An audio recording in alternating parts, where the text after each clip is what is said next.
Greetings, guys. I'm John Bremis with shieldheart.org, and this is going to be a discussion about human experiences, such as with interpersonal relationships and expressing sexuality in a healthy way. So, as I drive along, I hope you enjoy sharing the ride with me. I've just finished a handyman job consisting of taking a wooden fence down to resize it and sand it, and also to put posts in the bottom, new metal posts in the ground with concrete. The original fence had the 4x4 posts going straight into the ground, which it's like they all rotted away from the water accumulating on the ground. So we've improved the design and are giving it a new, fresh look. So starting off with the idea that people can, it's like, what's the ultimate motivation for men, and then what's the ultimate motivation for women? I think for women, it's to get sexual attention. So they like to have attention from, if they're hetero, then probably from men. If they're homo, probably from women, or even men, but just a sort of validating energy. And I think it's sort of also has to do in a spiritual sense with human beings connecting with each other. Even though it's sexual, even though it's like guys looking at women's bodies as and by the way, that's a masculine thing to look at, to direct attention, and then it's a feminine attribute to want that attention and to receive it.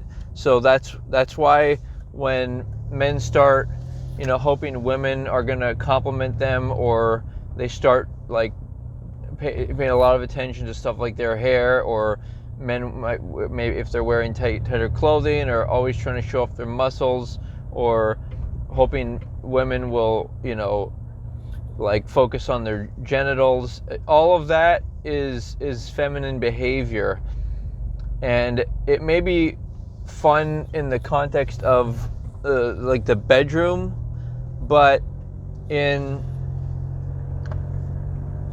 if you want to be at peace, I think most people will benefit from the man feeling like he's masculine, and then the woman, and expressing and finding ways to express that, and then the woman finding ways to express her feminine. And this is a little different than the ideas of being a responsible and courageous person. So, for instance, a feminine woman, even though she might want to be feminine, but you can't be feminine if you're alone, obviously, in society. You can only be feminine if you have a masculine, if you have men looking out for you. It's dangerous to be feminine, but it's courageous of her to put herself in an environment where that promotes that, such as to stay around a loving, protective father, or other men in her life that doesn't, does not want her for her body, but wants her, like someone she can trust, and it can be hard to trust people. But if it's a married man and like a religious man, then in the right context, then it's probably somebody that is worthy of trust. And so that's the feminine aspect. So it's courageous for the woman to look for a man, but at the same time, it's also courageous. Look for a man to like a man who will look out for her. But at the same time, it's also courageous. What's courageous for a man to do? Well, for a man, it's courageous to be masculine and to want to celebrate women and celebrate women's bodies, and instead of hoping for that, sexual attention to be directed towards him. And so the way that plays out is he wanting to be a provider or be someone who can, like, celebrate the woman, and the woman be like the object of affection, where it's all about, yeah, I'm doing it for you. But to take that further, the man has to control his second chakra, which means regular self-intimacy, masturbation. And today's day and age, you may think, well, it's difficult to do because life is more the difficulties of life are more cushioned by technology, but we also have the technology of being able to easily broadcast sexual entertainment on the internet. And of course, some of it may be coerced, or it may be unmarried couples or whatnot, but just try to, some types of pornography at least is better than it's better than you engaging in premarital intimacy, because that is the destruction of the family unit. That leads to the distrust of society, because men can't trust other men.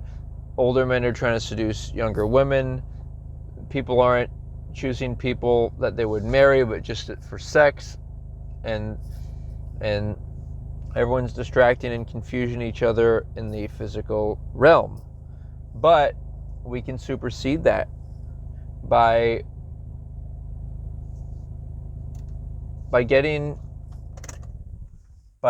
focusing in the area of love. And we do that by, like I said, for one, men should be self-intimate. They should, if they when they masturbate, what happens is they activate their, and like I said, there's not only pornography, but there's sex sleeves. What do we call them? Pocket, pussies, quote unquote. And there's some really good ones out there that are effective. And so this is leading me to this kind of transcendence of the man wanting the woman for her body. And the man wanting the woman just to get an orgasm, because the issue with penetrative intercourse is it focuses more attention on the man's penetrating and his PPS instead of the woman's VVS. And so the clitoris is, so once a man is already satisfied and has orgasms, like, what does he need a woman for? Well, it's simple. All the woman is what's benefit to the woman is left is, or then what he should really want from the woman is just to orally pleasure her and to want to be around her and to be with her. And so that's a different energy. That's an energy of, like, the masculine energy wanting to celebrate the woman, but in a sacred and gentle way, and not in a way of just wanting the woman's body to get off, that more primal aggression, or wanting to dominate the woman. That's the reason why men like the idea of, having a larger PPS to, provide more and more stimulation to the woman. It's just, that's more about power, and about wanting to, like, wanting to make the woman want him. But that's a feminine thing, to make a woman want you sexually. It's a masculine thing to want a woman sexually, to direct that energy. And so, of course, it's fun for people to please each other and in the context of a loving marriage where they're not seeking after their own pleasure, but they're just wanting to pleasure each other. And so that's a revolving synergy. That's great. But this is more about, it's more about finding your zen as a man. This is more of what I'm into. And it's not about sexual gratification. It's not about, it's about self-control, about being able to control your own orgasms and not depend on a woman for that. And that's, I mean, I'm not saying that people shouldn't have, great sexual enjoyment. This is more about a man not needing a woman for sexual enjoyment, because then it that's why women are kind of controlling the narrative in society now, which is not good because women operate off of emotions. We're supposed to, as men, protect and secure, you know, women, and the thing is women operate off their emotions, so they can't make good decisions. That's why there are so many single mothers, because women don't realize that a high value woman is a woman who's I don't want to say virgin specifically, but obviously that's optimal. But I just want to, because I don't want to make women worry, even if they've lost their virginity, if they can't. But in a perfect world, yes, women virgins, and but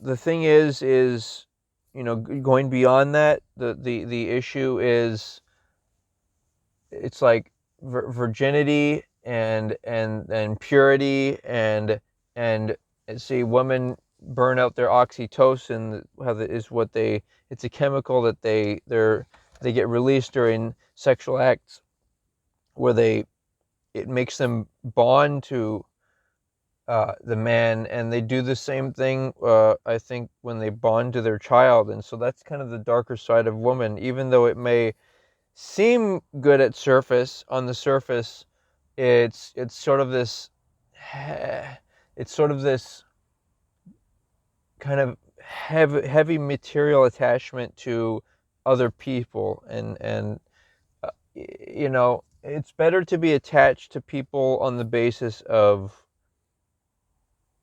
shared values and interests. And, like, for example, if people share a common religion, that's a viable reason to attach and commit to someone. It's not a viable reason to attach and commit to something because, oh, you just love each other. Like, the idea of loving a child, a child deserves care and affection and teaching and guardianship. But love is more of a thing for people who are autonomous, like adults. Only adults can love each other, I think, because only adults have the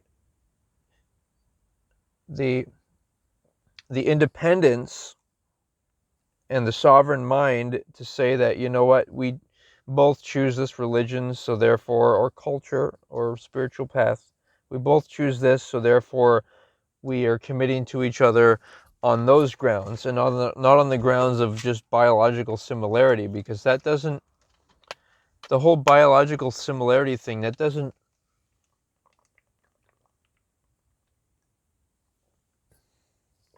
work. It's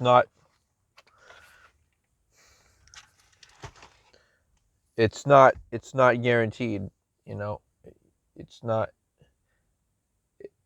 Some people like or and don't like each other, and the worst part is when people continue labeling people their father or mother or uncle, because that programs your brain to think of them as an authority, so you only want to operate over what they want. So, for example, if they're a bad person or they disagree with you, then you're going to hate yourself, and so you're having this fight with your conscious and your subconscious mind.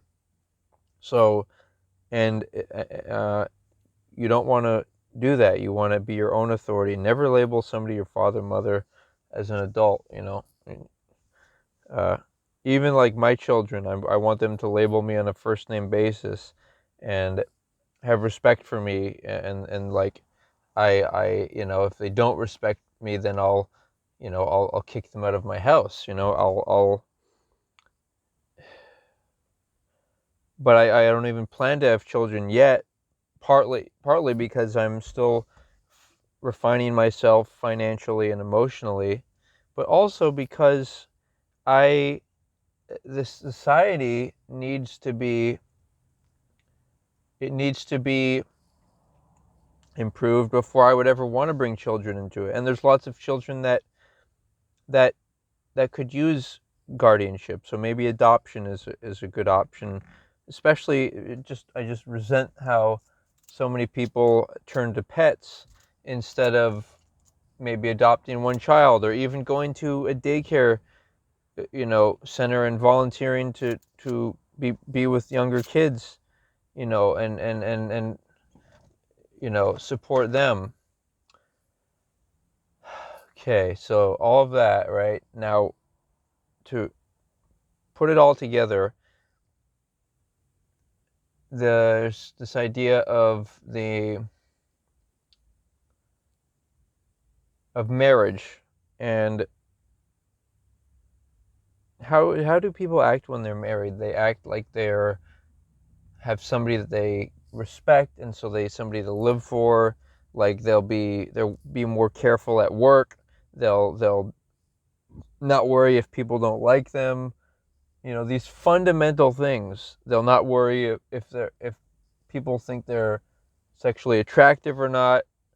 And that isn't to say that when people married, it's an excuse for not trying to stay in good, stay athletic and stay healthy. But I'm saying that there's this energy, there's this special vibration associated with being in that frequency of commitment and mutual respect and love and trust and commitment to higher values. Like, even if one of you gets in a wheelchair, you still would rather be with them because you have the same values, and because you're committed to each other, and because you just like being around each other, and it goes beyond just the physical, even if we have our ups and downs of life, which we do, which prove true love. If there is true love, which is a commitment to shared values, then the love will last. And that's why don't see it as a bad thing. Uh, not, Try not to see things as bad things in the world. Try to see things as just information and observable events or data that we can, as scientists, look at. Hey, this guy's a bad guy. Let's find ways to avoid that person, or deal with them. Or if there isn't a law to deal with them, try to help write a law, or don't go in areas where these bad people are, or tell people that, and where the bad people are. And it brings us good people closer. Us good people can't be fighting over smaller stuff. We have big issues in society that we can corral together, to overcome. And so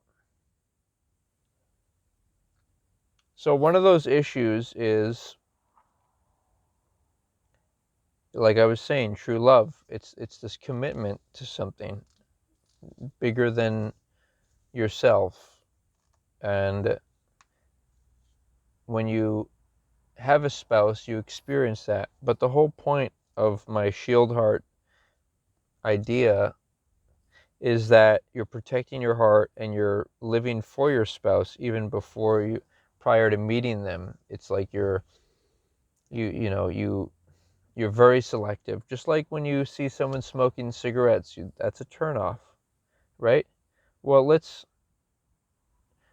expand that mindset of getting turned off to many things, and then be more selective. Because at the end of the day, guys, as men should find lots of different women attractive. Or if you're attracted to one body type, remember, you don't want to get one-itis. You don't want to only find one woman attractive. As a man, you should be able to find, as long as they're physically, athletic and have a similar lifespan as you, so you'll both live healthy together, and they're both strong. And but you have to be confident about, like, for me, veganism. That's one that is going to be a prerequisite. And when you start building these, you start developing self-respect, like being able to walk around and say, hey, as attractive as some of these people are, I'd never want to marry them. So see, giving someone your sexual energy and your emotional energy, that's marriage. you know so you know you don't want to do that, though, right? You want to be in the vibe of love. So that's what I've got. To recap, we, as men, it's masculine to direct that energy, that sexual energy, and it's almost disadvantageous for men to have, or to want to have, like, a larger PPS, because it focuses the energy back on them. And it's kind of weird for, I think, anybody to have some bigger appendage on them, be it women with their breasts or what have you. I think it's good for people to have slimmer bodies, and for the to be anything that's an interference or distraction from the woman and her flower, the clitoris, the labia, the outer labia. That's what we need to celebrate, because that's a more universal. It's like the human flower. We need to, I think, celebrate that, because breasts are just, things for children. But as a male adult, we need to celebrate the woman and how her body looks, as opposed to being so focused on our own bodies. And then that turns in that converts into us managing our own orgasms, so that we're not constantly thinking from the second chakra, and then we elevate into higher chakras. This the third chakra, or energy center of the emotions. We're dealing with that with exercise and music listening, creative activities, and self journaling, listening to yourself. All of that activates the third chakra. I talk about all this on the website shieldheart.org, heart.org, but I think it's good to,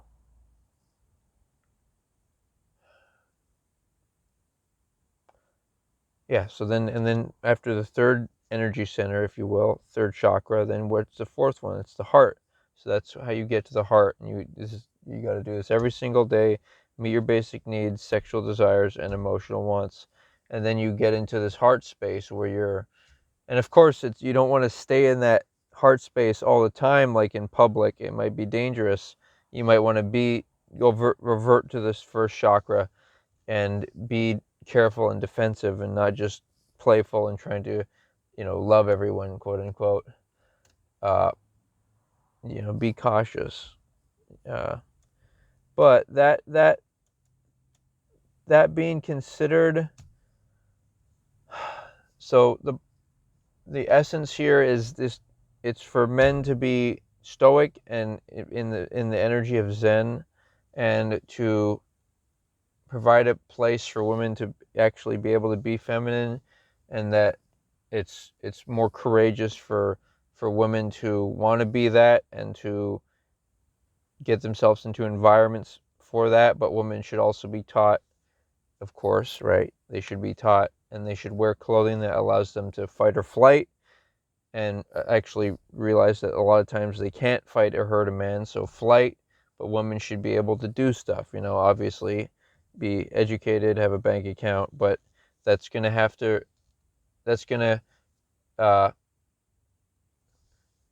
uh, that's, then that promotes independence. So, like, in a traditional, like, Muslim society, for example, so that like, let's say the father's not a really good guy, uh, the daughter needs to be able to, find some work and establish her finances so she can get away from him, and then in turn, work her way to finding a good husband. Like, let's say a father, and a lot of Christian, fathers, and I don't think they're doing this consciously. I don't think they're consciously, like letting their letting their daughters down by sending them to co-ed schools and stuff where there's stronger, more predatory men, young men who, that of course that's how they're going to be. It's not fair to expect the men to stifle their desires. They're going to try to seduce the woman, whether it's an unconscious or conscious form of dominance. But we got to cycle this around and consider the historical context of that. Societies used to be better. There used to be very few single mothers. Men have to, there's a lot of videos on how bad it is to have a single mother exist, but it's really bad for everyone. This isn't against women. This isn't anti-men as well, but it is. I have revealed some darker aspects of male and female behavior here, all in the interest of going beyond it and entering into the frequency of love, which is what self-love, which is preparing for marriage and thinking about your future spouse, living for them, writing them a daily journal, making sure that you're safe for them, making sure your body's healthy for them. That's what I got, guys. Thanks for hearing me out, and comment if needed. Otherwise, don't let this knowledge be a burden to your mind. Rehash it for yourself, see what point you liked, and then share that with somebody else. Otherwise, it's in a way, it's like you're weighted with it until you pass it on. Then it'll, you don't want that. It's not good to keep knowledge. Knowledge is what builds our society, and at least bring it up in a discussion. See what people say. See what they say first, and say, what do you think about female roles or something, and then see what they say, and then say, this is what I think. So yeah, thank you guys. Talk soon. Feel free to email me. My email is, you can go to either my website, johnremis.com, if you haven't seen that. That's fun. And then shieldheart.com. I've got my email there. So aloha.